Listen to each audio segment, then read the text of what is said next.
Apagar las llamas, retirar el producto químico del contacto con la piel, todo ello para disminuir la agresión térmica. Para apagar las llamas se debe hacer que la persona ruede. Buscar otras posibles lesiones como hemorragias y fracturas. Se tratará siempre primero la lesión más grave. En quemaduras de primer grado, cremas hidratantes y especialmente la aloe vera resultan muy beneficiosas.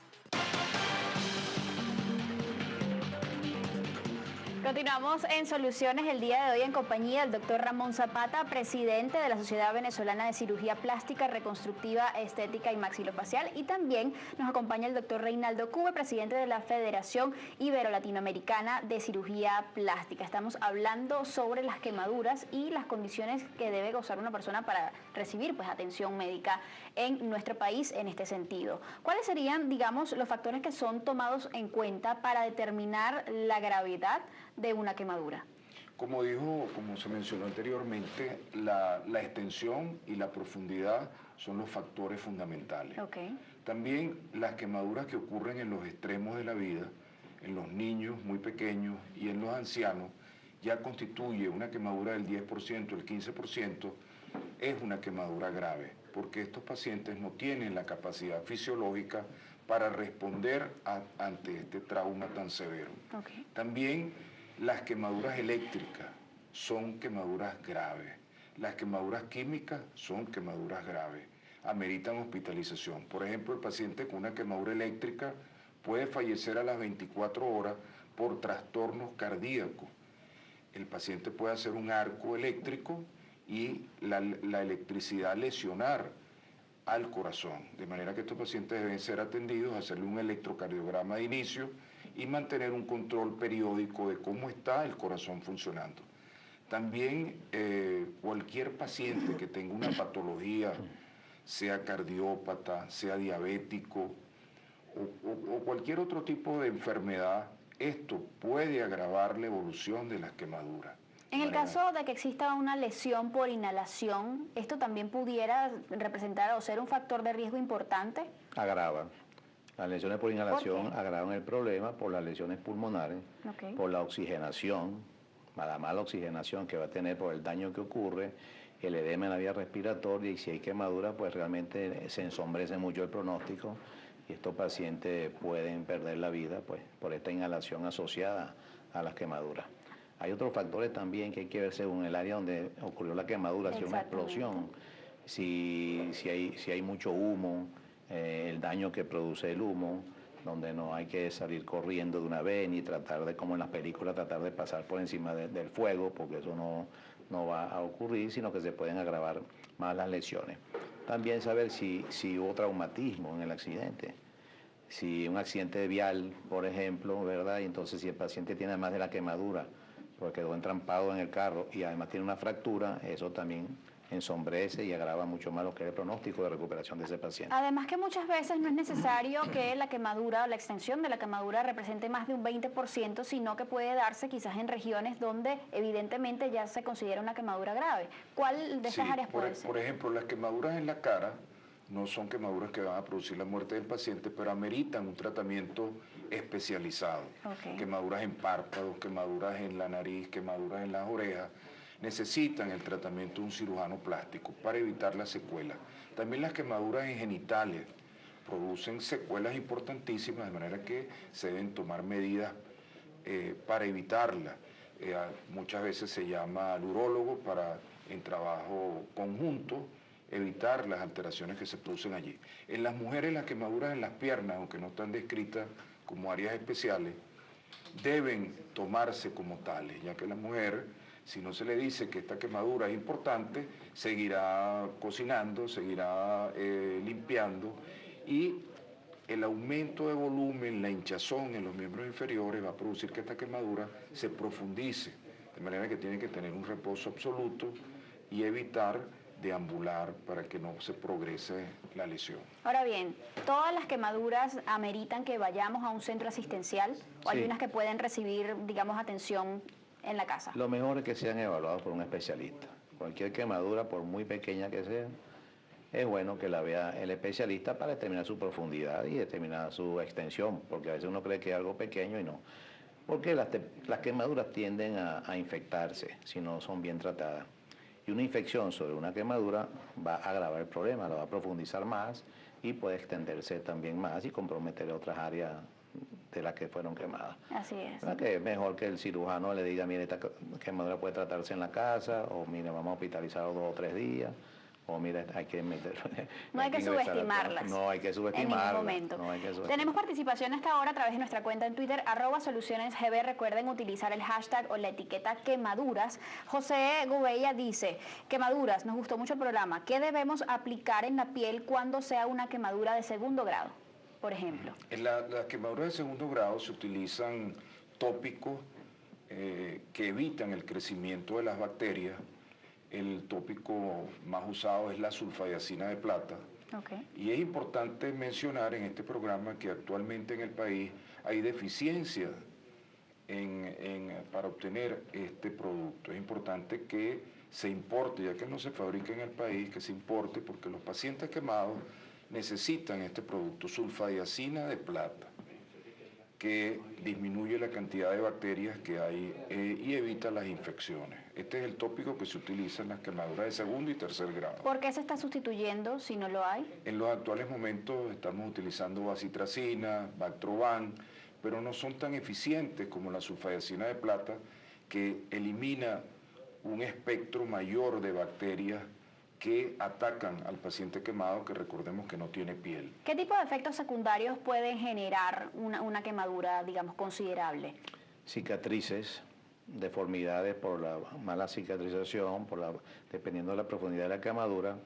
En cara pueden representar realmente pues, una tragedia, una cicatriz después de una quemadura, porque nunca, y esto es bueno decirlo, nunca va a volver a ser la piel de la persona a ser igual que antes de la quemadura. Ahora bien, desde hace mucho tiempo se viene hablando de la situación que tiene que ver con la disponibilidad de unidades de quemados en nuestro país. Antes de llegar a ese punto, ¿qué debe contar o qué requisitos debe reunir una unidad de quemados? ¿Qué debe haber allí? Lo más sencillo es contar como una unidad de cuidados intensivos, que tenemos muchísimas en el país. Son unidades de cuidados intensivos única y específicamente para el paciente quemado. Ya en los países industrializados hay unidades de cuidados intensivos solamente para pacientes cardiópatas, hay unidades de quemados para pacientes con ACV, unidades de cuidados intensivos para pacientes de cirugía del cerebro, cirugías cardiovasculares. Igual es para el paciente quemado. Un área especial que cada paciente tiene su cuarto aislado y es atendido con toda la tecnología de una unidad de cuidados intensivos, pero en este caso es para quemado. Además con una sepsis, digamos, bastante elevada, ¿no? El nivel de, digamos, de resguardo ante todas las bacterias o agentes que puedan generar o causar infecciones, que es algo, digamos, que uno de los elementos fundamentales a la hora de atender a un paciente quemado. Ahora, ¿cómo saber o qué tipo de pacientes requieren asistencia en una unidad de quemados? Todo aquel que tenga más de un 20% de quemadura, como dijimos antes, que no pueden ellos mismos pues, hacer la recuperación de los líquidos, de los electrolitos, deben ingresar a una unidad de quemados, de preferencia, para sostener al paciente, rehidratarlo y tratarlo. ¿Qué tipo de asistencia debe recibir uno de estos pacientes en las primeras de cambio? Es decir, un poco para que las personas tengan conciencia de qué deben exigir a la hora de llegar con una persona que ha sufrido una quemadura, digamos, importante ante alguno de estos centros. Por ejemplo, el paciente quemado pierde su piel cuando se quema, y pierde una gran cantidad de líquidos y electrolitos, como se mencionaba antes. La terapia inicial del paciente quemado es tomar unas buenas vías, un acceso venoso adecuado, con un calibre adecuado, y comenzar a hidratarlo. Existen fórmulas ya de los años 50 que, de acuerdo al porcentaje de quemadura, a su peso corporal y a la extensión que tiene el paciente, se determina exactamente cuál es el volumen de líquido que hay que administrar a estos pacientes. Okay. Esas fórmulas están desarrolladas, por ejemplo, 13 litros, se pasa la mitad en las primeras 8 horas y el resto se pasa en las siguientes 16 horas. Hay varios parámetros que deben ser monitorizados. Por ejemplo, uno de los más comunes es la diuresis, la orina que emite este paciente. El paciente debe tener un cc por hora por kilogramo de peso. Y uno va viendo si este paciente emite una buena diuresis, quiere decir que está muy bien hidratado. Si emite más diuresis de lo normal, uno puede ir bajando la hidratación. Si no emite diuresis, entonces uno debe incrementar la hidratación. Estos son parámetros que se determinan durante esas 24, 48 horas que son críticas para el paciente quemado. ¿Qué comprende la atención multidisciplinaria para el paciente quemado? ¿Quiénes están involucrados allí? Ahí está involucrado el médico internista, el médico intensivista, el cirujano plástico, el nutricionista, el infectólogo, más adelante el psicólogo, el psiquiatra. Ese es el equipo multidisciplinario que debe atender al paciente quemado. Y qué bueno que toca el factor de la nutrición, porque entiendo que esto es algo fundamental también para el tratamiento del paciente quemado. ¿Por qué y cómo debería ser? El paciente quemado es el paciente que desarrolla el más alto catabolismo, ya que requiere una gran cantidad de energía para reparar el cuerpo que está lesionado. Hay dietas especiales que se administran a través de unos tubos que se colocan al paciente o sonda, y se le comienza a administrar de acuerdo a fórmulas también establecidas sus requerimientos diarios, especialmente en proteínas, en calorías, en vitaminas, para regenerar la piel que le va a hacer falta a este paciente. Y ese catabolismo se mantiene por un periodo prolongado. A veces el paciente es dado de alta y 6 meses más tarde todavía tiene ese catabolismo aumentado. ¿Cuán importante o fundamental también es la atención a nivel psicológico? Dicen algunos psiquiatras que se especializan en quemado, el quemado no solamente se quema el cuerpo, sino que se quema la mente también. ¿Qué quiere decir esto? Que el sufrimiento psicológico que sufre el paciente, ¿verdad? La persona que tiene la desgracia de sufrir una quemadura, también se va a reflejar en la mente. Y si mientras más extensa la quemadura, mientras más deformidades produzca, si toma la cara, alguna región de la cara, la boca, los párpados, que va a crear deformidad, la afectación psicológica va a ser tremendamente importante en estos pacientes. ¿Cuán costoso puede ser atender a un paciente quemado? Bueno, es sumamente costoso. Un paciente que está un mes en un hospital o en una clínica, estamos hablando de pacientes que hoy día puede costar $1,5 millones, 1.800.000 bolívares, dependiendo pues de todo lo que haya que hacer, de cuántas sesiones de injertos amerite, etcétera. Depende también pues, de la gravedad de la gravedad, de la extensión, exactamente. Ahora bien, en nuestro país, ¿de cuánto sería la incidencia de pacientes que estén requiriendo ser internados en una unidad de quemados? ¿Tienen ustedes estas cifras? En nuestro país no hay una estadística exacta de la cantidad de pacientes que ameritan cuidados intensivos. Pero se piensa, extrapolando la morimortalidad o la incidencia que existe en otros países, que de cada 200 personas, uno se quema. Sacando la relación, no todos los quemados son quemaduras graves.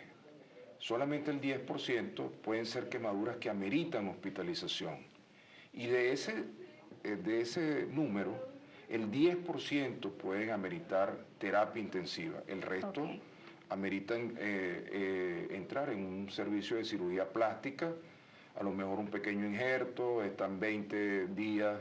Recordemos que es un día de hospitalización por porcentaje. Un paciente que se quema el 40% tiene casi mes y medio de hospitalización en su haber, de manera que es un paciente extremadamente costoso. En resumen, que para una población de 30 millones de habitantes, más o menos que somos en Venezuela, 150.000 van a sufrir quemaduras en promedio, y esos 150.000, 1.500 van a requerir unidades de cuidados intensivos. Además hay que evaluar, y esto es muy importante, digamos, el índice o la tasa de mortalidad por quemaduras en nuestro país, por las consecuencias que estas suelen generar, muchas veces por no haber sido atendidas adecuadamente. De allí que es importante también analizar cuál es la situación de las unidades de quemados en nuestro país. De esto vamos a estar hablando más adelante, ya venimos. ¿Qué no se debe hacer ante una quemadura? Aplicar pomadas, cremas o pasta dentrífica sobre la quemadura. Solo se debe aplicar agua. No enfriar demasiado al paciente solamente de la zona quemada. No dar agua, alcohol o analgésicos por vía oral. No romper las ampollas, pues el líquido que contiene protege de una posible infección. Al romperlas, abriríamos una puerta para la entrada de gérmenes. No despegar la ropa o cualquier otro elemento que esté pegado a la piel. No dejar solo a la víctima. En caso de tener que ir a pedir ayuda, la llevaremos con nosotros siempre que sus lesiones lo permitan. No apagar las llamas de la persona con agua. Siempre deben apagarse haciendo que ruede o cubriéndolas.